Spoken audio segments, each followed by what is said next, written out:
జగన్మోహన్ రెడ్డి గారు రావాలంటే పరదాలు కట్టుకుని తిరిగేవారు అధ్యక్ష. ఎందుకంటే ఆయన భయంలో బతికాడు. ఆయన తెలుసు తప్పు చేశారని అధ్యక్ష.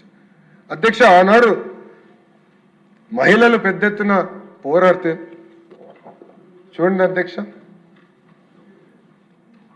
మహిళల్ని పోలీస్ బూట్ కాలుతో తన్నారు అధ్యక్ష. ఏకంగా అధ్యక్ష మహిళలు జుట్టు పట్టుకుని లాగారు అధ్యక్ష. వాళ్ళు అడిగింది ఏంటి? మాకు న్యాయం చేయండి, ఆనాడు ప్రభుత్వం మాకు హామీ ఇచ్చింది, ఆ హామీకి మీరు కట్టుబడి ఉండాలని అడిగినందుకు జుట్టు పట్టుకుని లాగారు అధ్యక్ష. అంతేకాదు అధ్యక్ష, భూమి ఇచ్చిన దళిత రైతులకి సంఖ్యలేసి కోర్టుకి తీసుకెళ్లారు అధ్యక్ష. వీళ్ళు కృష్ణపాలెంకి సంబంధించిన అంటే మంగళగిరి నా సొంత నియోజకవర్గానికి సంబంధించిన రైతులు అధ్యక్ష. సంఖ్యలేసి భూములు త్యాగం చేసిన రైతులకి సంఖ్యలేసి ఆనాడు జైలుకి పంపించే రోజులు చూసాం అధ్యక్ష. అధ్యక్ష నేను 2023లో యువగలం పాదయాత్ర చేశాను. రాజధానిలో కూడా నేను నడిచాను అధ్యక్ష. ఆనాడు రైతుల్ని కూడా కలుస్తాం జరిగింది. వాళ్ళందరికీ ఒకటే చెప్పాను, తెలుగుదేశం విధానం వెరీ క్లియర్, ఒకే రాష్ట్రం ఒకే రాజధాని అభివృద్ధి వికేంద్రీకరణ అని ఆనాడు చెప్పిన అధ్యక్ష. ఈరోజు ఎన్డీఏ కూడా దానికి కట్టుబడి ఉంది అధ్యక్ష. అంతేకాదు అధ్యక్ష, ఆనాడు జరుగుతున్న ఉద్యమం చూపించడానికి మీడియా మిత్రులు వెళ్ళి వీడియోలు తీసి చూపిస్తే అధ్యక్ష వాళ్ళపైన కూడా కేసులు పెట్టారు అధ్యక్ష. ఒక్క ఈటీవీ విలేకరి పైన అటెంప్ట్ రేప్ కేసు కూడా పెట్టారు అధ్యక్ష. అంటే ఎవరిని వదిలిపెట్టలేదు. రైతులపైన కేసులు పెట్టారు, ప్రతిపక్షంలో పోరాడుతున్న ప్రజాప్రతినిధులపైన కేసు పెట్టారు, ఇంకా మీడియా మిత్రులపైన కూడా ఆనాడు కేసులు పెట్టి ఎట్టి పర్స గొంతు నొక్కాలని ప్రయత్నించారు అధ్యక్ష. కానీ ఉద్యమం మటుకు ఆగలేదు అధ్యక్ష. అందరూ పోరాడారు అధ్యక్ష.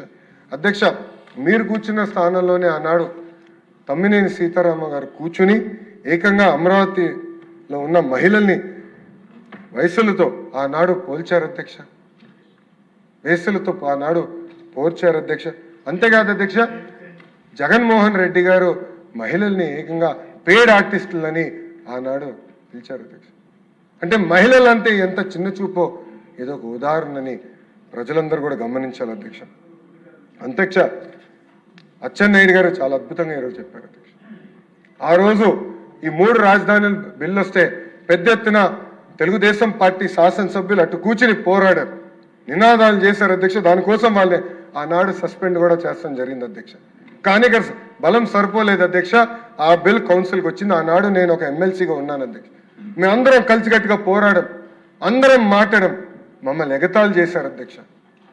ఆనాడు మేమందరం నిర్ణయం తీసుకున్నాం. ఆనాటి leader of opposition Yanamala Ramakrishna గారి నాయకత్వంలో ఈ బిల్ని సెలెక్ట్ కమిటీకి పంపించాలని కూడా మేము డివిజన్ అడిగాం, మేము ముందరే చెప్పాం కూడా అధ్యక్ష. హోరాహోరీగా చర్చ జరుగుతుంది. మేము తిరిగి చూసి ఇలాంటి గ్యాలరీస్ ఉన్నాయి అధ్యక్ష. అక్కడ మొత్తం వైకాపా శాసనసభ్యులు అందరూ వచ్చారు అధ్యక్ష. అది తెలుసుకున్న తర్వాత ఏం జరుగుతుందో చూసానికి గౌరవ ముఖ్యమంత్రి చంద్రబాబు నాయుడు గారు వచ్చారు అధ్యక్ష. ఆయన కూడా కూర్చున్నారు అధ్యక్ష, నేరుగా చూశారు అధ్యక్ష. ఆనాడు నేను నా ఫోన్ నుంచి తీసిన ఫోటో అధ్యక్ష. ఇక్కడ గౌరవ ముఖ్యమంత్రి గారు కూర్చుంటే అధ్యక్ష చుట్టూ ముట్టారు అధ్యక్ష వైకాపా నాయకులు, మంత్రులు అధ్యక్ష. అనేక మాటలు అన్నారు అధ్యక్ష, అన్నరాని మాటలు మాట్లాడారు అధ్యక్ష. వాళ్ళకి అండగా నిలబడ్డారు అధ్యక్ష. ఆనాడు ఒక గోడగా నిలబడింది ఆ రోజు మా శాసన సభ్యురాలు భవానీ గారు కానీ, అనగాని సత్యప్రసాద్ గారు కానివ్వండి, స్వామి గారు కానివ్వండి, గొట్టిపాటి రవి గారు కానివ్వండి, మా సాంబశివరావు గారు కానివ్వండి, గోడలాగా నిలబడ్డారు.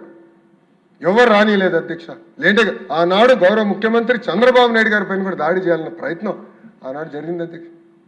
అధ్యక్ష ఇది పర్సనల్ కాదు అధ్యక్ష, ఇది 5 కోట్ల ఆంధ్ర రాష్ట్రానికి సంబంధించిన విషయం. వాళ్ళ కోసం పోరాడదానికి ఉన్నాం, ఏదైతే రైట్ దానికోసం నిలబడదానికి ఉన్నాం అధ్యక్ష. అధ్యక్ష ఆనాడు మేము అందరం మాట్లాడి సెలెక్ట్ కమిటీ మెజారిటీ సభ్యులు సెలెక్ట్ కమిటీకి పంపించమంటే ఆనాడు షరీఫ్ గారి నుంచి నేను సెలెక్ట్ కమిటీకి పంపిస్తున్నానని చెప్పినందుకు ఇలాంటి టేబుల్స్ పైన ఆనాటి మంత్రులు నుంచున్నారు అధ్యక్ష. ఒక్క మంత్రి ఏకంగా లోపలికి వెళ్ళి ఆయన పైన చేయి కూడా వేసుకుంటాం జరిగింది అధ్యక్ష. ఏం తప్పు చేశారు అధ్యక్ష షరీఫ్ గారు? మెజారిటీ సభ్యులు కోరిందని ఆయన నిలబడ్డారు, అదైపోయింది. దాని తర్వాత ఏకంగా అధ్యక్ష చైర్మన్ గారి సంతకం లేకుండా గవర్నర్ గారి అసెంట్ కోసం బిల్ పంపించారు అధ్యక్ష. అంటే పార్లమెంట్ ప్రాక్టీసెస్ని ఎలా వీళ్ళు పక్కన దారి మళ్లించారనే దానికి ఇది ఒక ఉదాహరణ అధ్యక్ష. అందుకే వీడియోలో చూసాం ఆ బిల్ని తిరిగి వెనక్కి తీసుకోవాల్సిన అవసరం వచ్చింది అధ్యక్ష. పెద్ద మనసుతో కాదు అధ్యక్ష. అంటే అడుగడుగునే మమ్మల్ని అవమానించారు అధ్యక్ష, అడుగడుగునే ఇబ్బంది పెట్టారు అధ్యక్ష. అయినా పర్వాలేదు 5 కోట్ల ఆంధ్రుల కోసం నిలబడతామని ఆనాడు చంద్రబాబు నాయుడు గారు మాకు చెప్పిన విధంగా మేమందరం కలిసికట్టుగా పోరాడాం అధ్యక్ష. అదిగా అంతేకాకుండా అధ్యక్ష మన మధ్య చిచ్చు పెట్టడానికి ప్రయత్నించారు అధ్యక్ష. మీరు ఉత్తరాంధ్ర నుంచి వచ్చిన శాసనసభ్యులు మీరు విశాఖపట్నం వ్యతిరేకంగా మాట్లాడతారంటే ఆనాడు మా శాసనసభ్యులు అందరూ ఉన్నారు అధ్యక్ష.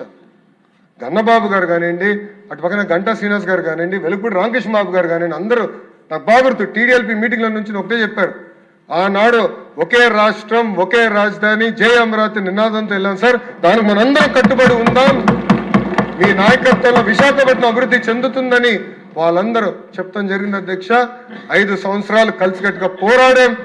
అందుకే ఎవ్వరు ఊహించిన విధంగా 164 స్థానాల్లో తిరిగి మళ్ళీ ఎన్డీఏ గెలిచి ఈరోజు మనం వచ్చాం అధ్యక్ష. అధ్యక్ష మనందరం we are all merely custodians of these institutions అధ్యక్ష. మనందరం ఎవరం కానీ భూమిపైన శాశ్వతం కాదు అధ్యక్ష, కానీ వ్యవస్థలు శాశ్వతం అధ్యక్ష. అధ్యక్ష ఒక్కసారి హైదరాబాద్ అభివృద్ధి చూద్దాం అధ్యక్ష. గౌరవ ముఖ్యమంత్రి చంద్రబాబు నాయుడు గారి తర్వాత వచ్చిన రోసయ్య గారు కానివ్వండి, కిరణ్ కుమార్ రెడ్డి గారు కానివ్వండి, రాజశేఖర్ రెడ్డి గారు కానివ్వండి, కేసీఆర్ గారు కానివ్వండి, ఇప్పుడు రేవంత్ రెడ్డి గారు కానివ్వండి, అందరూ హైదరాబాద్ని అభివృద్ధి చేసుకుంటూ వెళ్తున్నారు అధ్యక్ష. కానీ ఆంధ్ర రాష్ట్రంలో ఏం జరిగింది అధ్యక్ష? ఒక్క వ్యక్తి వల్ల ఎంత విధ్వంసం జరిగింది అధ్యక్ష. 5 సంవత్సరాలు కాదే 30 సంవత్సరాలు మనం వెనక్కి వెళ్ళాం అధ్యక్ష. ఈరోజు ఒక పక్కన టీజీ భరత్ గారు, ఇంకో పక్కన ఐటీ శాఖ మార్చులుగా నేను పారిశ్రామికవేత్తలను కలిస్తే అధ్యక్ష వాళ్ళందరూ ఒకటే అడుగుతున్నారు, మీరు గ్యారంటీ ఇస్తారా మళ్ళీ జగన్మోహన్ రెడ్డి అనే వ్యక్తి ముఖ్యమంత్రి అవడని? నాకు అనేక పరిశ్రమలు తెలిసి ఎంత ఇబ్బంది పడినాయో అతని పరిపాలనలో, మీరు గ్యారంటీ ఇస్తారని అడుగుతున్నారు అధ్యక్ష. అధ్యక్ష భారతదేశంలో 100 రూపాయలు పెట్టుబడులు వస్తే 25.3 రూపాయలు ఆంధ్ర రాష్ట్రానికి రోజు వస్తున్నాయి అధ్యక్ష. అది 50 రూపాయలు అయ్యేది అధ్యక్ష. జగన్మోహన్ రెడ్డి అనే వ్యక్తి లెక్కనుంటే 50 రూపాయలు అయ్యేది. ఎందుకంటే అందరూ అడుగుతున్నారు, మమ్మల్ని 50% మంది అడుగుతున్నారు, మీరు గ్యారంటీ ఇస్తారా మళ్ళీ అలాంటి వ్యక్తి తిరిగి రావడం అధ్యక్ష. అందుకే ఈరోజు చాలా అద్భుతంగా అచ్చెన్నాయుడు గారు చెప్పారు అధ్యక్ష. ప్రజలందరూ ఆలోచించాలి, యువకులందరూ ఆలోచించాలి, జెన్జీ ప్రత్యేకంగా ఆలోచించాలి అధ్యక్ష. ఇది మన భవిష్యత్తుగా దీనిపై మనం తీసిన నిర్ణయం పైన ఆధారపడి ఉంటుంది అధ్యక్ష. ఒక్క అవకాశమైన ఒక ఓటు వేస్తే ఎంత నష్టపోయామో మనందరం చూస్తున్నాం అధ్యక్ష. ఆంధ్ర రాష్ట్రం ఎంత వెనక్కి వెళ్ళిపోయిందో చూడండి, మనందరం చూసాం అధ్యక్ష. అధ్యక్ష ఒక మాట చెప్పాలంటే పక్క రాష్ట్రాలు చూసి అసూయపడుతున్నా అధ్యక్ష. ఒక హైదరాబాద్, ఒక బెంగళూరు, ఒక చెన్నై ఎంత అద్భుతంగా అభివృద్ధి చెందినాయో అని నాకు అసూయ ఉంది అధ్యక్ష. ఒక ఆంధ్రుడిగా నాకు అసూయ ఉంది. ఒక కసితో ఒక పట్టుదలతో మన రాష్ట్రాన్ని అభివృద్ధి చేయాలి, అమరావతిని అద్భుతంగా నిర్మించాలి, అన్ని ప్రాంతాలు ముందరికి తీసుకెళ్లాలి, అభివృద్ధి చేయాలి, పెట్టుబడులు తీసుకురావాలి కసితో మేమందరం ఉన్నాం అధ్యక్ష. అందుకే అధ్యక్ష గౌరవ ముఖ్యమంత్రి చంద్రబాబు నాయుడు గారు ఒక పక్కన, ఇంకో పక్కన ఉప ముఖ్యమంత్రి పవన్ అన్న గారి నాయకత్వంలో ఈరోజు పెద్ద ఎత్తున పెట్టుబడులు వస్తున్నాయి అధ్యక్ష ఆంధ్ర రాష్ట్రానికి. ఈరోజు భారతదేశంలో ఎవరు ఊహించలేదు అధ్యక్ష, ఇంక్లూడింగ్ టీమ్ 11 కెప్టెన్ అధ్యక్ష. పులివెందుల ఎమ్మెల్యే కూడా ఊహించలేదు అధ్యక్ష. ఆయన ఎగతాళి చేశాడు అధ్యక్ష మమ్మల్ని. ఆసిలర్ మిత్తల్ ఒరిస్సాలో పెట్టుబడులు పెడుతుంది, ఆంధ్ర సింగ్ ఎట్టు వస్తుంది, లోకేష్ అనే వ్యక్తి అబద్ధం చెప్తున్నాడు అని చెప్పాడు అధ్యక్ష. ఈరోజు మనందరం గర్వపడాలి అధ్యక్ష. భారతదేశంలోనే అతి పెద్ద స్టీల్ ప్లాంట్ ఉత్తరాంధ్రకు తీసుకొచ్చింది ఈ ప్రభుత్వం అధ్యక్ష. అంతేకాదు అధ్యక్ష, సోలార్ సెల్ మ్యానుఫ్యాక్చరింగ్ చేస్తాం, అనేక పరిశ్రమలు రాయలసీమకి తీసుకొచ్చాం అధ్యక్ష.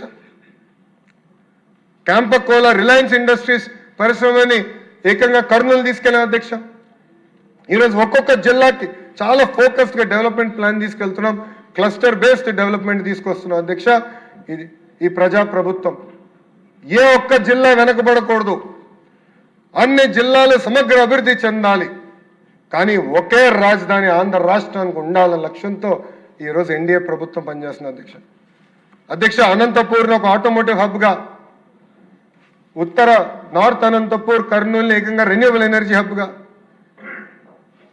కడపలో పెద్ద ఎత్తున సిమెంట్ ఫ్యాక్టరీలు, ఎలక్ట్రానిక్స్ మ్యానుఫ్యాక్చరింగ్ పరిశ్రమలు, ఇటు పక్కన మన చిత్తూరు జిల్లాకు వచ్చేగల అనేక ఎలక్ట్రానిక్స్ కంపెనీలు, ఇంగాట్ మ్యానుఫ్యాక్చరింగ్ కంపెనీలు, సోలార్ సెల్ మ్యానుఫ్యాక్చరింగ్ కంపెనీలు, ఏసీఎల్ తయారు చేసే పరిశ్రమలు తీసుకొస్తున్నాం అధ్యక్ష. నెల్లూరులో ఇప్పటికే పెద్ద ఎత్తున పరిశ్రమలు వస్తున్నాయి అధ్యక్ష. అక్కడ ఏకంగా మొన్న సాగర్ డిఫెన్స్ ఎంటర్ప్రైజెస్ కింద మ్యారిట్ టైమ్ సెక్యూరిటీ అందించే పరిశ్రమను కూడా నెల్లూరు జిల్లాలో మన శంకుస్థాపన చేసాం అధ్యక్ష.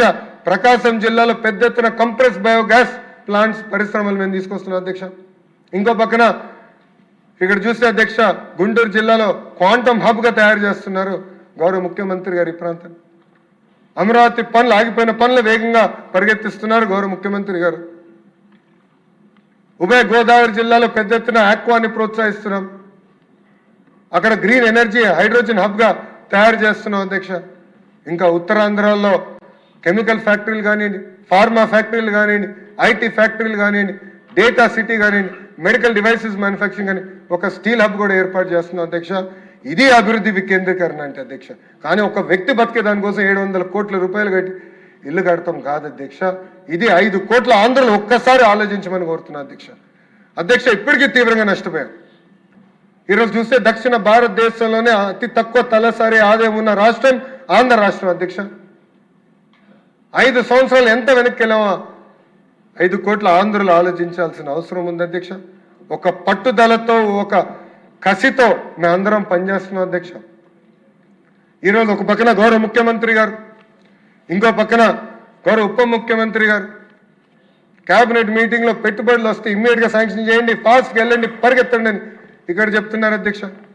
ఇంకో పక్కన ఢిల్లీలో ప్రధానమంత్రి గారు కానివ్వండి, గౌరవ హోంమంత్రి గారు అమిత్ షా గారు కానివ్వండి, నేను ఎప్పుడు కలిసారు ఇన్ని పరిశ్రమలు తీసుకొచ్చా, తొందరగా గ్రౌండ్ చేయి, సొంత కాళ్ళపై నిలబడాలి ఆంధ్ర రాష్ట్రాన్ని, అక్కడి నుంచి కూడా పెద్ద ఎత్తున ప్రోత్సహిస్తున్నారు అధ్యక్ష. నేను అనేక సార్లు చెప్పాను, ఇతర రాష్ట్రాల్లో డబుల్ ఇంజన్ సర్కారులు ఉన్నాయి, కానీ కేవలం ఒక ఆంధ్ర రాష్ట్రంలోనే డబుల్ ఇంజన్ బుల్లెట్ ట్రైన్ సర్కారు ఉందని అధ్యక్ష. అక్కడ ప్రధానమంత్రి నరేంద్ర మోడీ గారు, ఇక్కడ గౌరవ ముఖ్యమంత్రి గారు చంద్రబాబు నాయుడు గారు అధ్యక్ష, ఇద్దరు కలిసికట్టుగా ఆంధ్ర రాష్ట్రాన్ని ముందలు తీసుకెళ్తున్నారు అధ్యక్ష. ఈరోజు అమరావతి కోసం 16,000 కోట్ల రూపాయలు కేంద్ర ప్రభుత్వం గ్రాంట్ ఇచ్చింది అధ్యక్ష. ఆగిపోయిన పోలవరం పనుల్ని మనం పరిగెత్తిస్తున్నాం అధ్యక్ష. డేటా సెంటర్ మనం తీసుకొద్దాం, గూగుల్ని ఆంధ్ర రాష్ట్రాన్ని తీసుకొద్దాం అంటే వాళ్ళు కొన్ని షరతులు పెట్టారు అధ్యక్ష. ఈ మూడింటి పైన మాకు క్లారిటీ కేంద్ర ప్రభుత్వం ఇస్తే మేము వస్తామని అధ్యక్ష. గౌరవ ముఖ్యమంత్రి గారు ఫైల్ని సంకల్లో పెట్టుకున్న అధ్యక్ష.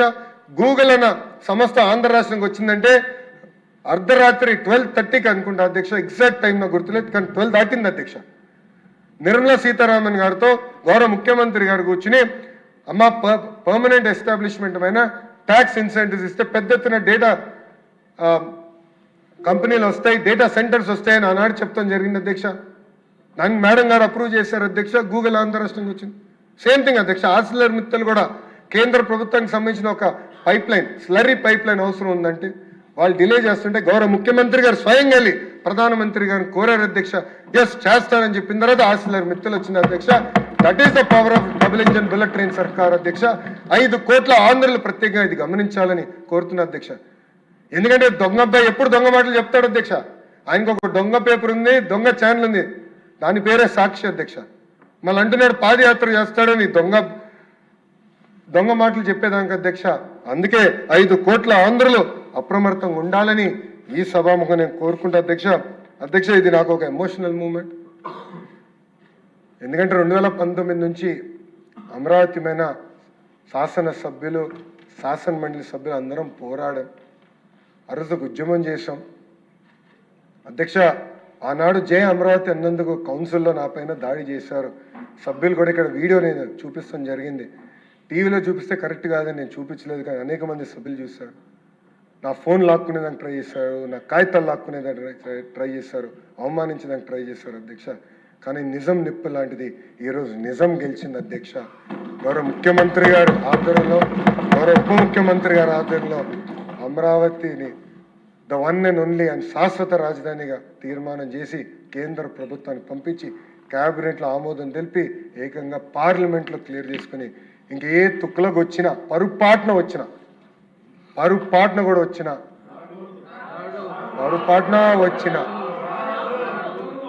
మార్చలేరు అధ్యక్ష ఈ రాజధాని. అందరం కలిసికట్టుగా మన రాష్ట్రాన్ని, మన రాజధాని అభివృద్ధి చేసుకోవాలి, కలిసికట్టుగా ముందరికి వెళ్ళాలి అధ్యక్ష. ఈరోజు అధ్యక్ష నేను జగన్మోహన్ రెడ్డి గారిని ఒక ప్రశ్న అడగాలనుకున్నాను. ఈరోజు కీలకమైన రెజల్యూషన్ పైన హౌస్ చర్చిస్తుంది అధ్యక్ష. అందరం మాట్లాడుతున్నాం, తీర్మానం చేయాలని నిర్ణయించుకున్నాం, కానీ రాలేదు అధ్యక్ష హౌస్లోకి. అక్కడ ఖాళీగా ఉన్నాయి అధ్యక్ష. 11 మందిలో ఒక్కరు కూడా రాలేదు అధ్యక్ష ఈరోజు.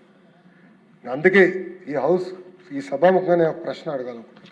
మీరు అమరావతికి అనుకూలమా వ్యతిరేకమా? మీరు ఆంధ్రప్రదేశ్కి అనుకూలమా వ్యతిరేకమా?